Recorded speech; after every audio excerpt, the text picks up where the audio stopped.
Taking a look at where we are, if I let this play. If we look at our alpha, we're starting to get some progress here. We're starting to get a general shape of the guy. There's obviously some errors with the garbage mats, a couple more holes on the arm there, and some lines of stuff that we don't want in our key as well.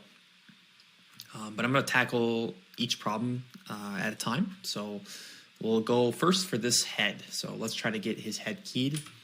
And I'm going to expand my script even more. So I'm going to take this, expand it over, and this key I'm going to put it after the garbage mat because it's kind of hitting it, meaning our garbage mat's sort of cutting that area, and we want to key across two surfaces. So I think it'll just be easier in this way to do it after the garbage mat. So I'm going to put a luminance key here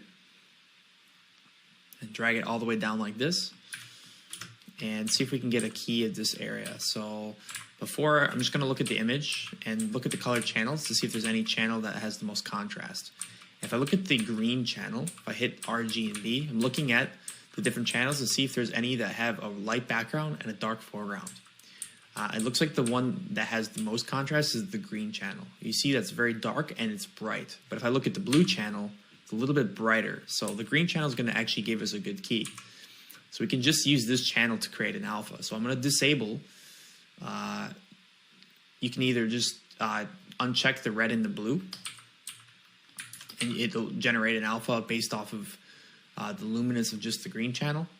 Or you can switch this to green screen, and that will give us different results.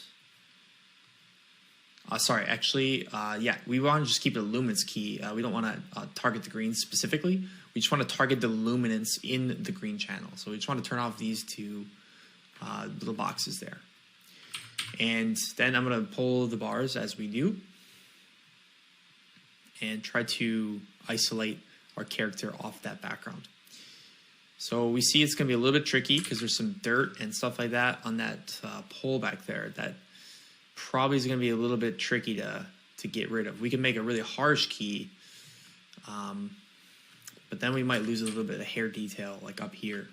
So we're going to have to probably combine a couple different keys again. But I'm going to invert this, and I'm going to use this as a key as a starting point. So that will at least get our character off the background, but it won't maintain a lot of detail. And basically our swinging patch here, the roto, the swinging rope thing, is going to be causing a problem as well because it crosses right over the top.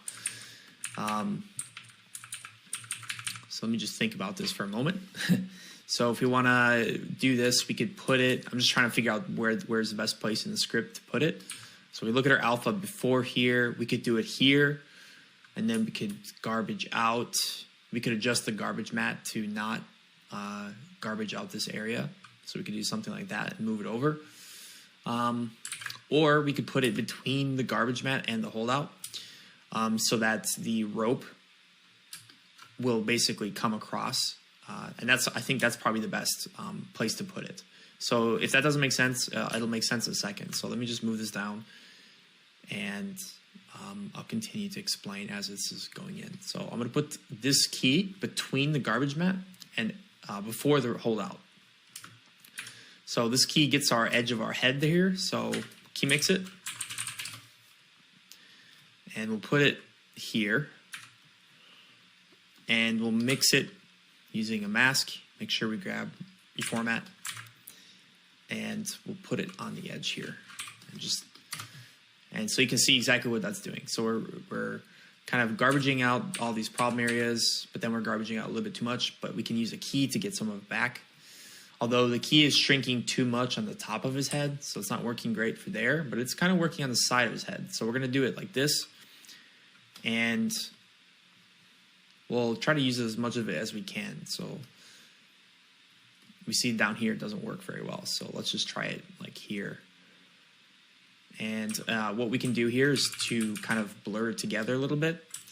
So this is going to be a tricky area because we have two different things going on here. We have like the head, and then we have the head, but it's not keying as well. So let's take a look at the picture real quick.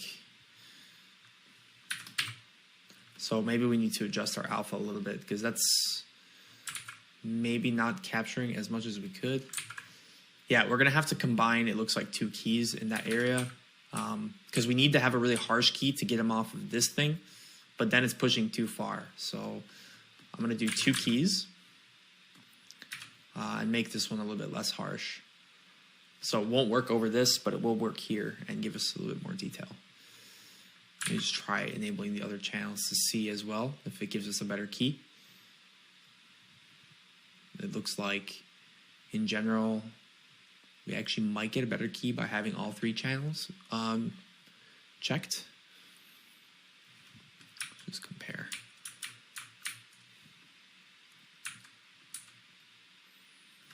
All right, we'll try this one and mix this onto this area. And do something like this, put the reformat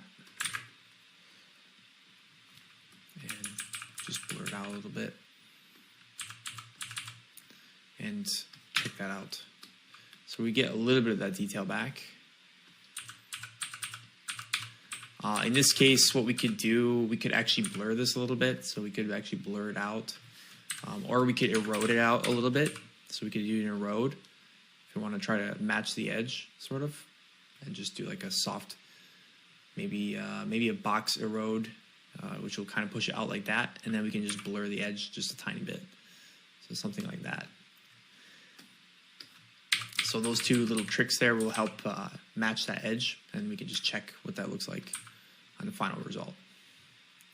So if we pre-multiply it, enable, we see we start to restore that edge. So this erode and the blur, it might be a problem here in terms of we're getting too much back. So I'm gonna just keep the the filter erode and the blur just isolated to more of this area. So I'll just plug those in to that roto shape.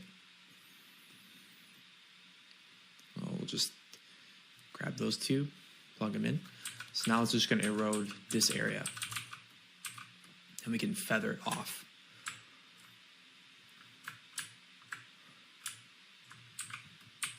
All right, and that looks pretty good. So we can see disable, enable, and then we can see if we just were using the 1 key here, that's what it looks like. It's filling it, it's getting the shape, but it's not lining up with like our motion blur and our edge. So we basically just key mixed another one on there, and then we did our filter erode and a blur just to try to help line that up a little bit better. And now I'm just gonna go through on different frames and make sure, and we'll see how that holds up.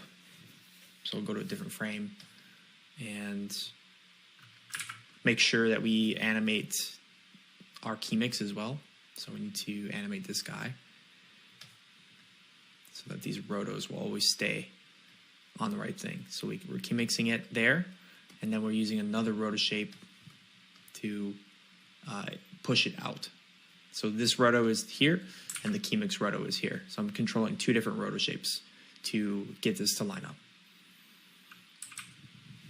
And we can disable it, enable it. So these are the tricky areas of keys. You see, like, this is a little bit more blurred than this. So we get little areas that we can go back and try to fix and improve. But you can see why this takes time. Keying takes a lot of time, especially if you want to pull a hard key like this. This is a more difficult key. So I'm going to keep rotoing this through. I don't want it to go too far in the center there. It looks like it's creating some problems, so I'll just keep it sort of to the edge. And we don't want to get that thing, whatever that is, so we'll just pull the shape up a little bit. And take our other shape here and just pull it down. We don't want to get some of this stuff, but it looks like it does a good job on our edge. So I'm going to keep this kind of close to the edge here as this goes through. Something like that. And just do another frame here. And make sure that both of our rotor shapes stay on our guy. And you can always adjust the feathers to try to blend that a little bit more if the edges aren't lining up with your keys and your rotos. Sometimes they don't line up perfectly, so you don't want to have stuff like this where it's really sharp fall off. You want to try to make it so it kind of goes into itself. If we ever need to blur this a little bit more, we can go back and do that. But again, that's not a main concern at this point. And we'll just pull this down a little bit to try to keep some more of that edge detail.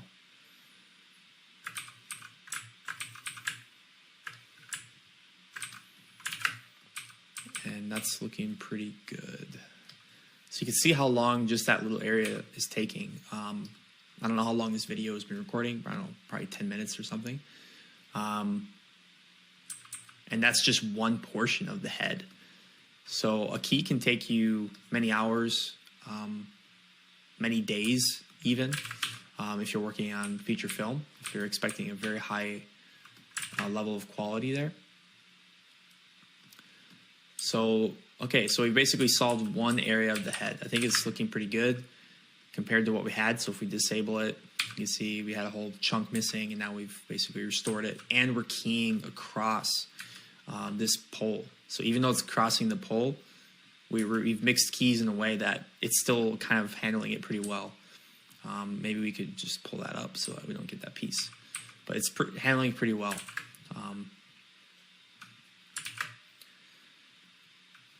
So I'll just keep going through.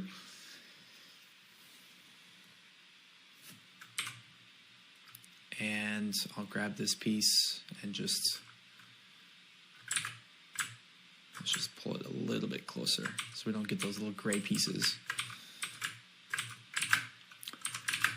And I'm just hitting save on the keyboard as well, Control S. You don't want to lose your work, so always be hitting Control S, especially with these type of tedious tasks. If you spend a lot of time doing little tedious tasks and then lose your project, that would not be good. All right, so let's just take a look.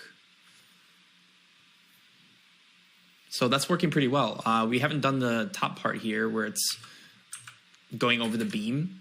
So we'll probably need another key for that. Again, different type of key. So we can look here.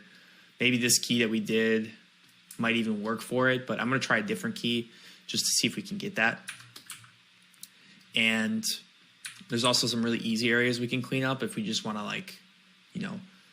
be satisfied with some progress. We can go in here and just go do some real quick fixes.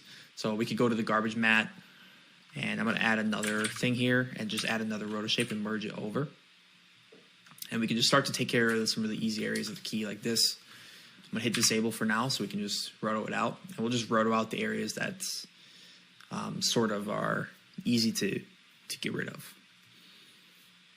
So that frame, maybe not putting the shape there, but we can move that and move it back into place. So we just move it out of the way as something crosses, and then we move it back.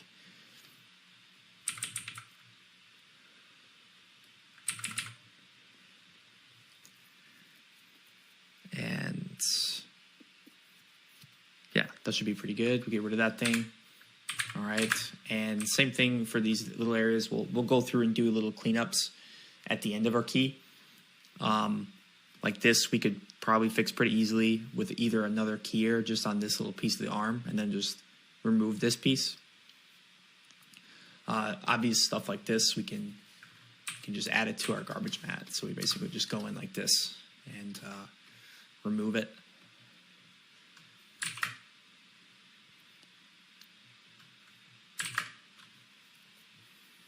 So I'll end this video now. I'm going to go through, we'll go through at the end again, do some more cleanup of how to get rid of the little gray edges. But next part, we'll try to focus on restoring some of the key areas and blending keys, blending rotos and blending keys across garbage mats, which is always a difficult thing to do. Yeah.